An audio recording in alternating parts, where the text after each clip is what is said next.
over camera. Camera 2. Where's there. the camera? Okay, here we go. Flex the throat chakra. Yeah, flex that. Mm-hmm. How do you do it? How do you do it? However you want. I mean, unless you want to mock me, I'm like, yo, what's good, everybody? Oh, yeah. Yo, what's good, everybody?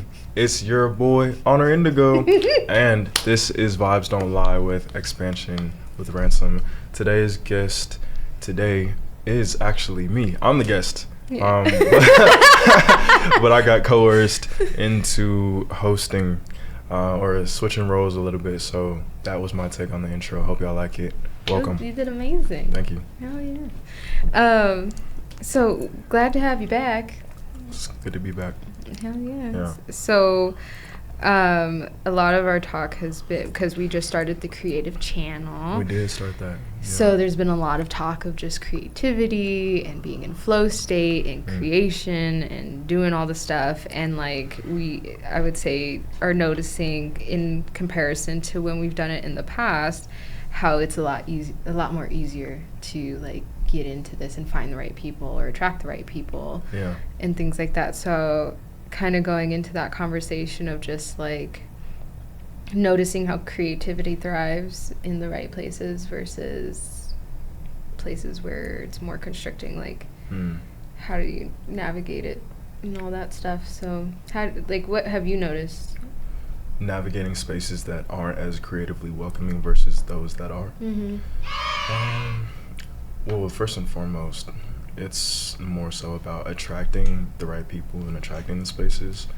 So I feel like through collaboration and just in the self-expansion journey, doubling, tripling, quadrupling down on like, nah, this is who I am, and I'm going to be expressing more and more of that, innately attracts those people and spaces.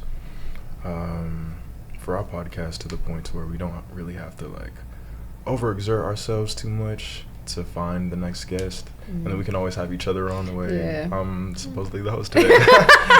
Switch it up a notch. Right. But the way I navigate those spaces, for me, I like entering the more matrixy spaces and then taking up space. We're saying space a lot today. That's okay. Yeah, and seeing how that more spiritual, creative energy subtly affects the environment, and also, we have to learn how to navigate the current crumbling world, and then at that point, it's nicer to kind of come back into our respective, more attuned worlds. So yeah, and then how do I navigate the creative one? I'm not here to take up a bunch of space. That word again. What? We're supposed to take up well, space. okay. Guys have no problem taking up space. Right. Well, in a sense of like, I like allowing other people's light to shine, more so in the sense of, I'm not here to be like, no, this is about me. I feel like my essence is such that I want other people to shine, and I help magnify that. Very Aquarian of you. Yeah, that's all.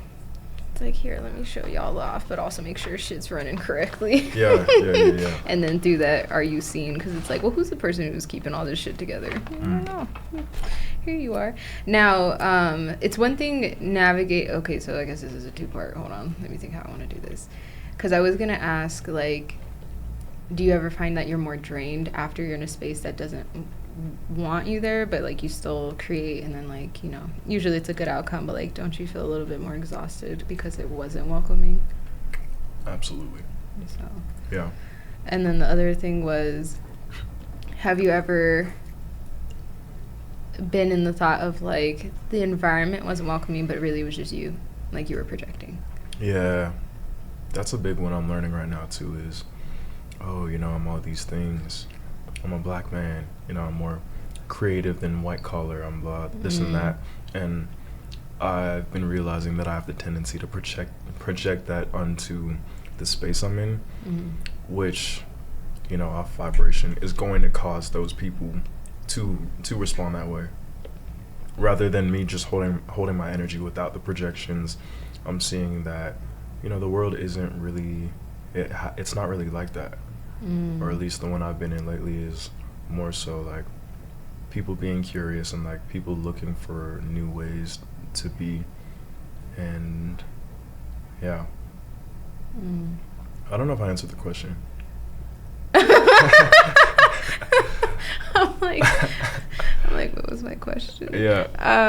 It's okay. Yes. Yeah, like basically just like if we're in our, like, you know, being in our own way, it's like an environment where you're like, I don't know. And then you get there and you're just still kind of just in that. But then you realize like, oh no, everybody here fucks with me heavy. It's just me getting in the way. Yeah, pretty much. So, yeah. And then to circle back to your question before that one, I think. Oh yeah, being drained. Yeah. I take those times as an opportunity to come into a deeper connection within my own self and my own inner world, so that it's not always like, oh, okay, cool, my environment is like the perfect one for me to be even more of myself. I think there's a quote called you can't be what you are without being surrounded by that which you are not.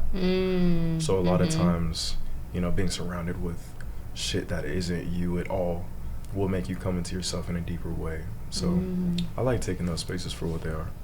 I like that. Yeah. I like that. Ooh. I don't remember. I'm like, that's a good saying. I'm like, dang. I know. I'm trying to get good at, like, some people can quote those and then be like, oh, it was this line and this. Yeah, it was this author. Yeah. Like, holy shit. We'll get there at some point. A question that came in my head was like, do you ever find yourself getting tired of being creative? Or like, yeah. Well, that makes sense? Yeah. I think creating. After like being in flow for a very long time, I'll come out super wired and exhausted, but feel like jacked up. But if I'm creating the right way, for instance, I'm not pushing past that time of already having been in flow state, coming out of it, and then doing something else, which would be the wrong way per se. So like giving myself time to rest and just be without exerting myself. No, I don't get tired of creating. I love it, and I feel like every day I fall in love with it more. Okay, so let's talk about the song you just dropped. Okay. That whole creative process. Oh, nice. Yeah. Nice. So like, because I know you've talked about it being like more for the inner child. Like, this is for you, not so much for the people. It's just for you. But we get to enjoy it because, you know, when you're enjoyed, we're enjoyed. Exactly. Yeah. To feel God is to feel good. So, you know, so like with your process, like how is this process different than the other times that you've created? What nurtured it versus what didn't? Yeah. I'd say a big one is kind of rolling with the punches in the sense of, okay, it's record day. It's the day has come for us to record vocals, and then me being cool with whatever that looks like and using that. So being okay with things not being perfect, and the preparation being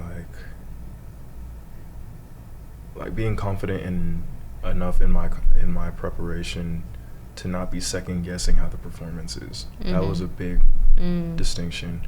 Whereas with other songs, I'd be doing like so many takes, tens and tens of takes, to where I just get wrapped up in like trying to like choose different parts of different takes and like stitching that all together, which is a creative process in itself, but it takes away, how we were saying before, from that moment in itself, you know. That's one way. Just being super confident at every stage of the production, of the post-production, of the marketing aspect, like the visual component of it. And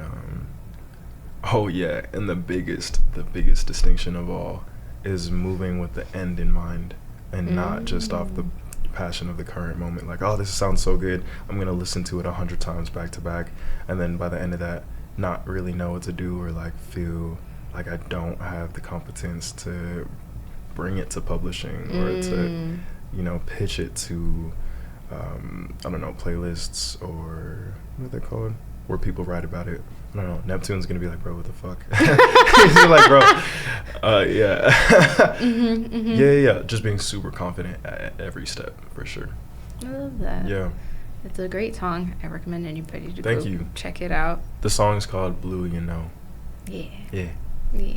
You know? And watch the breakdown. It's like genius vibes. Yeah, it gives genius. I didn't expect the video to come out like that, but it gives genius. We should have more of that. Yeah. Truthfully. I think it's great. Like, I think that's the beauty of the music is like, you can hear the lyrics and you can interpret them and like relate them to you and how you want, but then to hear the artist talk about it being like, this is why I wrote this and this is what we had in mind. And then being able to kind of have that comparison of like, oh, well, this is how I related to this song versus like, this is what they actually meant with it. Like, oh. That's what the artist meant. Mm-hmm. Yeah. So I think that's just great to see the peek into your mind and be like, wow. Because I took it this way. Yeah. I really like creating art from the standpoint of allowing the work to be interpreted too. Mm-hmm. So it's not too like, and often, for some songs I will write from the standpoint of this is my story, this is what happened, start to finish. Mm-hmm. But I do really like creating more interpretive type art, to where it's like, this is for y'all to reflect on what you're going through, and then you can come up with the meaning at that point. Because for me, it was just a vibe, it was a frequency that came through. Yeah. Okay, so they're showing me this thing of like being in a space that like is creating limitations around your creativity. And I guess the question is posing, or is kind of starting to form in my head as far as like, do you have boundaries when it comes to your creative work? Or does that make, yeah, so. Yes, it does. Okay, go. Go. Yes, I do for sure. And I've learned from experience too, not to let everyone into my creative process, especially. Once it's published, that's for everybody, that's cool. But I've learned through experiences like not being as confident in my process and being like, hey, what do you think, to someone who is musically inclined and who is in that field, but still isn't the right person to share that with. And then me take that feedback and it root a little too deep into my subconscious to where the next time I'm creating something, I'm allowing that feedback to inhibit me from moving forward in the project. So yes, very much. I think for me, I really like keeping it on a need-to-know basis. Like, if you're involved in the production, great. We're gonna be having these conversations. And if you're in my spirit team too, I might, bounce some things off of you from there. But outside of that, probably not. Unless you're a really good homie, an excellent artist, who I know your feedback is coming from an unadulterated place. Then it's a closed circle. Yeah, it's very intentional. Okay, now they're like working with clients, and like I think you kind of had that. She's channeling right now. I'm really channeling. I'm like, okay, cool. So then they're like, okay, working with clients, and they're starting to have like basically posing it like that, like the limitations are starting to come from the client itself, and you're supposed to be creating something for them. How does your boundaries show there of like, I guess more so kind of like what's your limit before you're like, okay, I guess I might not be the right person for you. That's good. Y'all know what you're doing. So you're saying in reference to creating for a client, what is my boundary of not giving too much of myself up? I wouldn't say too much of, well, because it's like, it's your gift, it's your talent. But like, I guess like in the sense of like, your like capacity of creation, I guess. Yeah. And then it's like you're getting so much pushback, or like they're coming back with like all of these all these notes, and it's like, can you do this? Like at one point do you be like, you know what, like I know what I've done is solid, but clearly so I think when I'm feeling that person is uncertain with their vision in total, because for me to be hired as a creative, they should already know, it's already understood that I'm bringing my vision to the table in whatever capacity, and what that looks like. That might entail you know, me bringing musicians to the table, or a certain type of writing, a certain texture or tone. If I'm delivering, I don't know, a checkpoint of a project, and they're just like, oh, blah, blah, blah, blah, blah. Or maybe, because, like, revisions are great, you know? But if it's getting down to the essence of, like, oh, you're seeing how we can take this wherever you want, and now you want to do that, but you're uncertain, then I'll be like, okay, I'm not the right one. Gotcha. Yeah. Yeah. Have you ever gotten, like, pushback from, like, have you had to do that? Like, where you've had to, like, stop mid-work, I guess, because it wasn't aligning? To be honest, I think I need to deepen that path for me to get to that point. Yeah. So music for photos and whatnot, absolutely. For visual component. For music, not so much. It's been more so people that are aligned with the work. Yeah. Thankfully. But I've experienced that in other mediums. Okay. I know we also wanted to talk about, what was it? The other parts? What other parts? Oh yeah, I also wanted to come on here and talk about how kind of like the inner workings of talent, how everybody has talent, and what it takes to nurture that into its genius. The word gene is in genius, so I am a believer that everybody has the propensity to tap into their genius. It's a matter of expressing those genes. And what I learned recently is that when an artist or whoever gets placed in the right environment for that talent to be nurtured, then oftentimes you'll see the expression of the genius part of their talent start to come to the surface, start to come to light. And I think that's super important to make it a priority to be like, okay, what are my inclinations as a creative or as a person? And then seek those different arenas, seek those different environments out so that you can like blossom onto your genius. It's so important, man. Especially being someone who's always felt gifted, but also very stifled because of the environments I was in. I have gaslit myself for long enough, thinking that like maybe it just won't amount to anything, or maybe I'm like too anxious, too scared for it to actually do that. And it isn't until I sought these different environments to where I'm like, oh fuck, I'm way further along than I thought, and I just needed to get here, and then be like, okay, cool, like my story's not over. Yeah, so that's a really important thing that I wanted to share with y'all. I love that. No, but that's so important, and it's true. It's like those breakthrough moments where you're like recognizing like, okay, I have this, but this isn't the space. These aren't safe spaces. So it's like when you do find a safe space, it's like you got to cherish that. And it's like, okay. But that also gives you the motivation to seek more. To seek it, yeah. Be like, I need to attract more of this. Because you do have to find it. And also, nothing's better than when you get in there and you're thinking like, okay, I'm here now. But then like that imposter syndrome of like, can I maintain being here? And then you find out like, oh no, you're like well further on the path than like a few people that are out here with names or something. And you're like, oh. Yeah. Okay, shit. Okay. Well, now what can we really do? Yeah, exactly. You know, so I think that's awesome. And it's validating having the spaces and the people. It is, yeah. When you're creating, because it's like, for sure, it can get really lonely in the creative world. It does. It can be. Everybody's like crabs in their little hermit shell. Yeah, right. Just being in their cave. Yeah. But being surrounded by like energy and like people, that alone will motivate you to bypass the anxiety of it and be like, okay, I have something to say or I have something to contribute.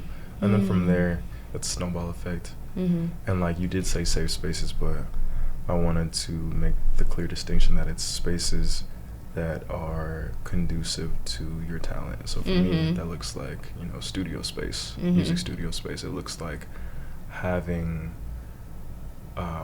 like my proper camera gear, like lighting, like all that shit has allowed me to come into that with my gifts. Yeah, every piece of the environment makes a difference. It's like you have to have, you know, what you need. And it's also just like the beautiful journey of like when you get there, but maybe you don't have everything, but you got a little, and so you're like, okay, we're getting there. Yeah. All right, we got this at least. And then it's like, yeah, it doesn't have to happen all at once.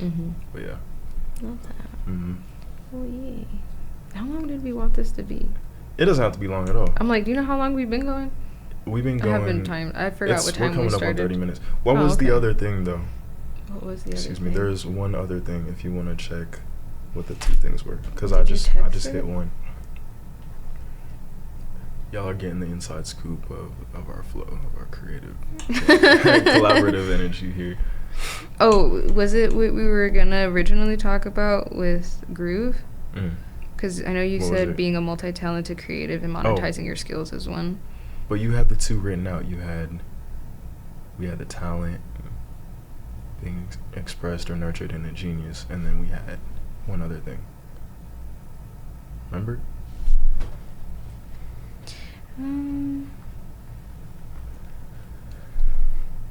No. All I have is that it's how spirit expands into its genius in the proper environments for it to do so, and then creative genius unlocked through proper nurturing versus being inhibited. Wait, what was the first one?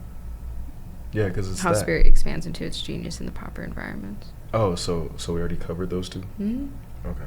Yeah. Great. I'm like, hey, listen. I think that's everything. Yeah, that's good. Cool. Oh, so am I supposed to wrap us up? Yeah. Wrap this hoe up. Okay, expansionwithransom.llc.com. Is that your website? Expansionwithransom.com. Okay.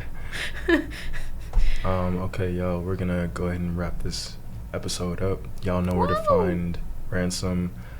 Website is expansionwithransom.com.